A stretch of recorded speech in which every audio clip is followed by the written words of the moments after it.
শুভ সকাল বন্ধুরা, কেমন আছো তোমরা সবাই? ক্রেজি রূপা ব্লগের আরো একটি ভিডিওতে তোমাদের সকলকে স্বাগত জানাই। এখন বাজে প্রায় 7:30 মতো হবে। তো সকাল সকাল বাসি কাজকর্মে লেগে পড়েছি। ঘর বারান্দাটা ঝাড় দিয়ে এখন এই নোংরাগুলো তুলে ফেলতে হয়। আগে তো এমনি ঝাড় দিয়ে ফেলে দিতাম, এখন যেহেতু এই মুখের সামনেটা উঁচু ইট দিয়ে ঘেরা হয়ে গেছে, তো যার কারণে এখন এই নোংরাগুলো তুলে তুলে ফেলতে হয়। তো যাই হোক, ঝাড়ঝুট দিয়ে এইদিকে যে পা মোছাটা ছিল সেটা নিয়ে চলে গেলাম বাইরে ভালো করে ঝেড়ে নিয়ে আসতে। এত বালি হয়েছে, মানে পা মুছলে পা পরিষ্কার তো হবে না, উল্টে আরো নোংরা হয়ে যাবে। তো যার কারণেই ভালো করে ঝেড়ে ঝুড়ে নিয়ে এসে বিছিয়ে দিলাম। তো যাই হোক, তারপরে এখানে উঠোন বলতে তো আমার এখন সেরকম কিছু নেই, আর পরেও থাকবে না।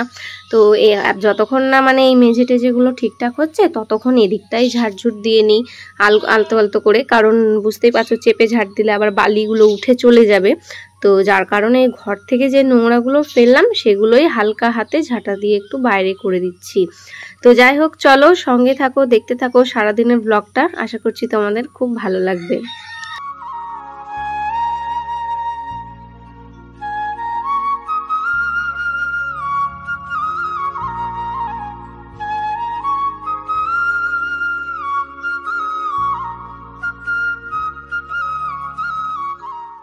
ঝাড়ঝাঁটা দেওয়ার আগেই বাসি বাসন কোসনগুলো সব বাইরে বের করে নিয়েছিলাম, তাহলে কি হয় ওই জায়গাগুলো ভালোভাবে ঝাড় দিয়ে বের করতে পারি।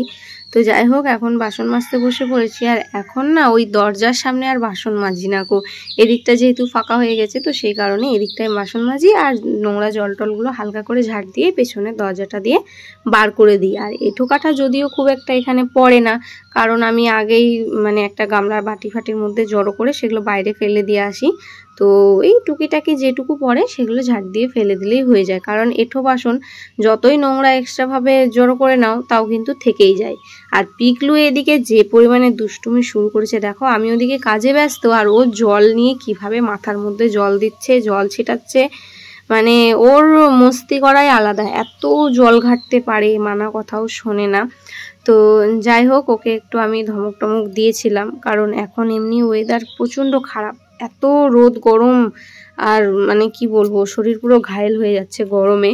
তো এই সময় যদি এইভাবে জল ঘাটে, এবার জলটা মাথায় দিচ্ছে, ও তো আর মুছবেও না, সেই জলটা মাথায় জমে জমে পরে শরীরটা খারাপ করবে। তো যার কারণে ওকে একটু বকা দিলাম, তো দেখো উঠে চলে গেল।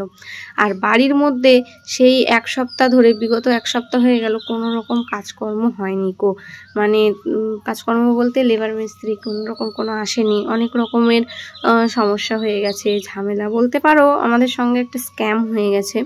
তো যাকে সেসব কথা এখন ছাড়ো, পরে তোমাদেরকে জানাবো। অন্য মিস্ত্রি আবার আমরা ঠিক করেছি, অন্যজনকে কাজ দিয়েছি, তো আজকে থেকেই আসার কথা। যাই হোক, বাসন কোসন তো আমার মাজা হয়ে গেছে, মানে কোমরটা আমার তো পুরো একেবারে শেষ। তো চলো দেখা যাক, এখনো সময় হয়নি, 9টার আগে তো আর লেবার মিস্ত্রি আসবে না। আমি এখন রান্নাবাড়ি করব, আগে মুখ হাত ধুয়ে নিই। যখন ব্রাশ করবো তখন ফোন যাবে, কিন্তু খাবো না। হ্যাঁ, আমি আজকে খাবার খেয়ে নেবো। কি খাবার খাবো? পাঁচটা খাবার আনবো, একটা মোটু পাতলু, আর যেটা যেটা খাবার আনবো সেটাই খাবো। ওগুলো না এনে ম্যাগি নিয়ে আমি বানিয়ে ইপি ম্যাগি নিয়ে আসবো। আচ্ছা হ্যাঁ না, ইপি ম্যাগি কত টাকা দাম? পাঁচটা না, ইপি ম্যাগি না হলে 5টা টাকা হয়। 1টা টাকা দেবো, আমি ওকে সব করতে পারবো, আমি সবই দিয়ে দেবো। শোনো, বাইরে করবো। সময় এখন প্রায় বিকেল 4টে।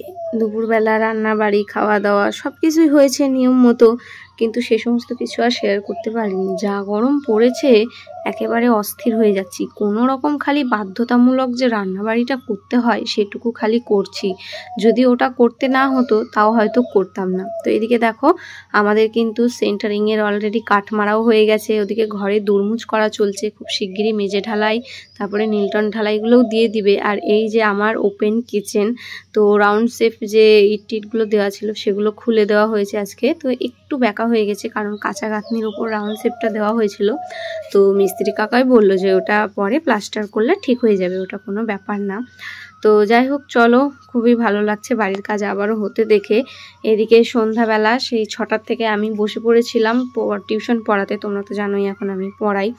তো ওরা পড়তে চলে এসেছিলো, পড়িয়ে টড়িয়ে চলে গেল, একটু আগে ছুটি দিলাম। এখন প্রায় 8টা মতো বাজে। তো এদিকে বিছানা টিছানাগুলো একটু ঝেড়ে নিলাম, কারণ দুজনাই বাচ্চা, যে উৎপাত করে বালি টালি ভরে যায়, তো যার জন্য আবারও ভালোভাবে ঝেড়ে নিলাম। নিয়ে ওই বইয়ের টেবিলটা একটু ভালো করে গুছিয়ে রেখে দিচ্ছি, কারণ পিকলু রেখেছে আর একদম ছিতিপিতি করে দিয়েছে। তো এর মধ্যেই পিকলুর বাবাও আবার দোকান থেকে চলে আসে। তো এসে দেখো আমাকে একটা কাগজ দিয়ে গেল। তো এটা হচ্ছে একটা চুক্তিপত্র আমাদেরই, বললামই যে একটা স্ক্যাম হয়ে গেছিলো আমাদের সঙ্গে, তো সেটারই একটু মানে ঝামেলা থেকে মিটমাট করে আসলো।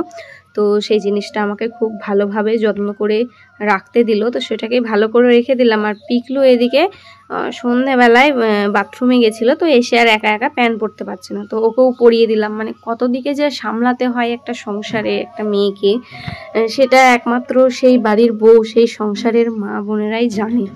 তো যাই হোক, এই প্রসঙ্গে একটা কথা আমার মনে পড়লো, যেটা না বললেই নয়। কয়েকদিন ধরে আমি লক্ষ্য করছি একটা কমেন্ট তোমাদের, যদিও এখন আমি কমেন্ট ইগনোর করা শিখে গেছি, খুব একটা কমেন্টের রিপ্লাই সেরকম দিই না, কিন্তু কিছু কমেন্টের রিপ্লাই না দিলেই নয়। তো যাই হোক, তার আগে দেখো এই যে এগুলো কি বলতো, লেবু, গন্ধরাজ লেবু, কি সুন্দর, বেশ বড় বড়, দাম মাত্র 5 টাকা জোড়া। তো এই 4টে লেবুর দাম নিয়েছে 10 টাকা। তো এগুলো আমাদের চেনাশোনা একজনের কাছেই, মানে পিকলু আগে যার কাছে টিউশন পড়তো, তো ওর দিদিমণি দিয়ে গেছে ওদের গাছে, মেবি হয়তো ওদের গাছে হয়েছে বা কোথাও থেকে হয়তো জোগাড় করেছে। তবে লেবুগুলো কিন্তু বেশ সুন্দর, আমি বলেছিলাম, স্ট্যাটাস দিয়েছিল, তো সেখান থেকে বললাম আমাদের দোকানে দিয়ে যায়, দোকান থেকে টাকা নিয়ে নিও। তো তোমাদের দাদাভাই লেবুগুলো নিয়েছে, এত সুন্দর সেন্ট লেবুগুলোর, কি বলবো তোমাদেরকে। তো এটা শরবতও খাওয়া যাবে, ভাতেও খাওয়া যাবে, যেখানে ইচ্ছা খাও। তো যাই হোক, এদিকে দেখো ঘরটা একটু হালকা করে গুছিয়ে নিলাম, বিছানা টিছানাগুলো ডিপ ক্লিন করা হয়নি। আর এই ওপরগুলোই দেখো আবারও বেশ ভালোই মাকড়সার জাল হয়ে গেছে, সেগুলো ভালোভাবে ঝাড়তে হবে। তো এদিকে রাতের খাওয়া দাওয়ার সময়ও হয়ে গেছে, তো এখন খেতে বসবো। তো তোমাদের দাদাভাই আজকে বিরিয়ানি নিয়ে এসেছে, আর বাবার জন্যে ডিম রান্না করে দিয়েছিলাম, কারণ বাবা যেহেতু চিকেন বিরিয়ানি খায় না, তো সেই কারণেই এটা আমারই ইচ্ছা করছিল অনেক দিন ধরে খাওয়ার। তো তোমাদের দাদাভাইকে একদিন গল্পের তালে তালে বলেছিলাম, তো ও যে হুট করে নিয়ে চলে আসবে এটা আমি বুঝতে পারিনি কো। তো যাই হোক, চলো প্লেটে ঢেলে খাওয়া দাওয়া শুরু করি। তো যে কমেন্টের ব্যাপারে যেটা বলছিলাম, আমার যে ফেসবুক পেজে আমি যে ভিডিও দিই, তারপরে অনেক জায়গা থেকে এই কমেন্টটা আসছে ঘুরিয়ে ফিরে, যে মুসলিম ঘরের মেয়ে হয়ে তুমি কিভাবে হিন্দু ছেলের সঙ্গে এত সুখে সংসার করছো, এটা কিভাবে সম্ভব যে তুমি হিন্দু ছেলের সঙ্গে সুখে আছো, বা মুসলিম মেয়ের সঙ্গে পিকলুর বাবা এত ভালো আছে। তো এই কমেন্টটা ঘুরে ফিরে আমাকে করা হয়েছে, মানে আগ্রহবশত জানতে চেয়েছো, তো ভাবলাম চলো এটার উত্তরটা দিয়েই দিই। তো প্রথমেই বলবো যে দেখো, সুখে সংসার করতে গেলে কিন্তু জাতপাতটা ম্যাটার করে না। সেটা যেভাবেই হোক, একটা মুসলিম ঘরের মেয়ে হিন্দু ছেলের সাথে হোক, বা দুজনাই হিন্দু ধর্মের হোক বা দুজনাই মুসলিম ধর্মের হোক, একটা সংসারকে সুখের করে তুলতে হলে না, সেখানে সব থেকে বেশি প্রয়োজন হচ্ছে আন্ডারস্ট্যান্ডিং, একে অপরের প্রতি বিশ্বাস, ভালোবাসা, ভরসা। এই জিনিসগুলো কিন্তু সব থেকে বেশি গুরুত্বপূর্ণ। এটা গুরুত্বপূর্ণ নয় যে তুমি মুসলিম ঘরের মেয়ে না হিন্দু ঘরের মেয়ে, বা মুসলিম ঘরের ছেলে না হিন্দু ঘরের ছেলে, বা অন্য কোনো ধর্মের। ধর্মটা কিন্তু সংসারটাকে সুখী করার জন্যে ধর্ম কিন্তু কোনোভাবেই ম্যাটার করে না, যেটা আমার পার্সোনাল এক্সপিরিয়েন্স। আমি জানি আমার এই কথার সঙ্গে তোমরা অনেকেই একমত হবে। এবার তোমরা যে বলেছো যে দিদি মুসলিম ঘরের মেয়ে হয়ে তুমি হিন্দু ছেলের সঙ্গে কিভাবে সুখে সংসার করছো, কিভাবে এত ভালো আছো, তো আমার উত্তরটা এটাই যে দেখো, আমরা কিন্তু একে অপরকে বিশ্বাস করি, একে অপরকে ভালোবাসি, দুজনার পরিস্থিতিকে সাপোর্ট করি, দুজনকে বোঝার চেষ্টা করি, ঠিক আছে। তো এই জিনিসটাই আমার কিছু হলে ও একদম কি বলতো, মনে হয় যেন ওরই কিছু হয়ে গেছে নিজের, এরকম একটা ব্যাপার। আর সব থেকে বড় কথা হলো যে সংসারটাকে সুখী করবে না দুঃখের করে তুলবে, সেটা বাড়ির বউদেরও অনেকটা কিন্তু দায়িত্ব থাকে এর মাঝখানে। মাঝখানে। সবারই একটা সংসারে প্রত্যেকটা মানুষেরই কিন্তু এক একটা দায়িত্ব, এক একটা কর্তব্য থাকে। তো সেই কর্তব্যগুলো ভালোভাবে পালন করলেই কিন্তু সংসারটাও ভালো হবে। তো এদিকে দেখো আমাদের এখানে বিরিয়ানি কেমন দেয়, একটা গোটা ডিম, একটা পিস, একটা বড় আলু। তো কোনো কোনো ক্ষেত্রে একটা করে লেগ পিস দেয়, আর আমার এটাই লেগ পিস নেই, এমনি একটা পিস আছে। তো এই এক প্লেটের দামই এখানে 100 টাকা। আর সালাড তো মানে এত কিপটেমি করে দেয়, মানে কি বলবো, মানে পোষাই না খেয়ে সালাড খেয়ে। তো যাই হোক, তোমাদের দাদা ভাই আর খেতে পাচ্ছে না জন্যে ওগুলো আমাকে খাইয়ে দিচ্ছে। তবে না, ও সবার আগে কিন্তু আমাকেই খাইয়ে দেয়, তারপরে নিজে খায়। এমনকি পিকলুকেও। মানে এই মানুষটাই না আমাদের সংসারটাকে আগলে রেখেছে। মানে একে অপরের প্রতি যত্নশীল হওয়াটাও কিন্তু ভীষণভাবে গুরুত্বপূর্ণ। একে অপরকে রেসপেক্ট করা, ঠিক আছে, তাদের এক একটা কি বলতো ডিসিশন বা তাদের সিদ্ধান্তকে মূল্য দেওয়া, তাদের কথার মূল্য দেওয়া, মানে প্রত্যেকটা জিনিস কিন্তু ম্যাটার করে একটা সংসারকে সুখী করে তোলার জন্যে, বা সংসারের মানুষগুলোকে সুখে রাখার জন্যে, নিজে ভালো থাকার জন্য, সুখে থাকার জন্য এই জিনিসগুলো খুবই জরুরি। তবে এটা কিন্তু জরুরি নয় যে তুমি কোন ধর্ম থেকে বিলং করো বা তোমার জাতি কি, তোমার ধর্ম কি, এটা কিন্তু কখনোই ম্যাটার করে না, ঠিক আছে। এমনটা নয় যে আমি হিন্দু ছেলেকে বিয়ে করেছি বলেই সুখী আছি, বা আরও তো মেয়েরা রয়েছে, তারা সবাই কিন্তু এই সুখটা পায় না জীবনে, ঠিক আছে। তো সেখানে তাদেরও কিন্তু অনেক দোষ থাকে। সবসময় কিন্তু কপালকে দোষ দিলে চলে না। অনেকেই বলি যে ভাগ্যটা খারাপ, ভাগ্য কখনোই কারো খারাপ হয় না, বুঝলে তো। ভগবান মানুষকে হাত পা চোখ কান নাক বুদ্ধি সব কিছুই দিয়ে পাঠায়। তো সেটাকে সঠিকভাবে ব্যবহার করলে, ঠিক আছে, তাহলেই কিন্তু ভাগ্য পরিবর্তন করা যায়, বা নিজে ভালো থাকা যায় এবং আপন মানুষগুলোকেও ভালো রাখা যায়। তো যাই হোক, এদিকে তোমাদের দাদাভাই আমার মাথায় তেল দিয়ে দিচ্ছিল, দিতে দিতে আবার কারেন্ট চলে গেল। তো আবার কারেন্টটা আসলো, তো একটুখানি দিল। আমি বললাম থাক, আর দিতে হবে না, আমি এবার চুলটা চিরুনি করে নিচ্ছি। আসলে মাঝে মাঝে আমার মাথাটা এত পরিমাণে যন্ত্রণা করে না, আমি কিন্তু চট করে কিন্তু ব্যথার ট্যাবলেট খাই না। ওর একটু ছোঁয়া পেলেই আমার যেন মানে সমস্ত অসুখ দূরে চলে যায়। তো যাই হোক, এখন আমি চুলটা ভালো করে চিরুনি টিরুনি করে নিয়ে ভালো করে বেনি করে নেবো।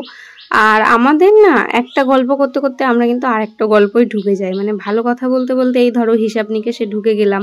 তো এখনও সেটাই হচ্ছে। এই যে মিস্ত্রি লেবাররা আবার নতুন করে জয়েন করেছে, তো তাদের একটা হিসাব নিকাশ করতে হবে, একটা খাতা করতে হবে, এইসবই ওর সঙ্গে আলোচনা করা হচ্ছিল। তো যাই হোক, খাওয়া দাওয়া তো সবার হয়ে গেছে। আর আশা করছি আমার কথাগুলো তোমরা সবাই বুঝতে পেরেছো যে আমি ঠিক কি বললাম। যদি ভুল ত্রুটি কিছু বলে থাকি ক্ষমা করো আমাকে। তো যাই হোক, চলো, বিছানা টিছানা তো সব ঝাড়াই আছে। এখন চুলটা ভালো করে টাইট করে একটু বেনি করে নেবো, নিয়ে মশারি টশারি টাঙিয়ে শুয়ে পড়বো। রাতের বেলায় চিরুনি করে ঘুমালে না বেশ মানে মাথায় রক্ত চলাচল একটু ভালো হয়, আর চুলগুলোরও একটু যত্ন নেওয়া হয় আর কি। সারাদিনে তো গরমে ইচ্ছাই করে না চুল খুলে থাকার। তো সেই কারণেই রাতের বেলা আমি একটু ভালো করে তেল তুল দিয়ে মানে ধীরে সুস্থে মাথাটা চিরুনি করে নিই। তো যাই হোক, চলো, সারাদিনের ব্লগটা তোমাদের কেমন লাগলো অবশ্যই কিন্তু কমেন্ট করে আমাকে জানাবে। আর তোমাদের প্রশ্নের উত্তর আমি ঠিকঠাক দিতে পেরেছি কিনা সেটা তো অবশ্যই কিন্তু আমাকে কমেন্ট করে জানাবে। আমার মনে হয় না যে আমি কোনো ভুল কথা বলেছি। যেটুকু বলেছি আমি আমার পার্সোনাল এক্সপিরিয়েন্স, আমার ব্যক্তিগত জীবন থেকেই আমি তোমাদের সঙ্গে শেয়ার করলাম। তো যাই হোক, ভিডিওটা ভালো লাগলে কিন্তু অবশ্যই লাইক কমেন্ট শেয়ার করে পাশে থাকবে আমার। সবাই ভালো থাকবে, সুস্থ থাকবে, সাবধানে থাকবে। দেখা হচ্ছে খুব শিগগিরই পরের একটা ব্লগে। আজকের মতো সবাইকে টাটা।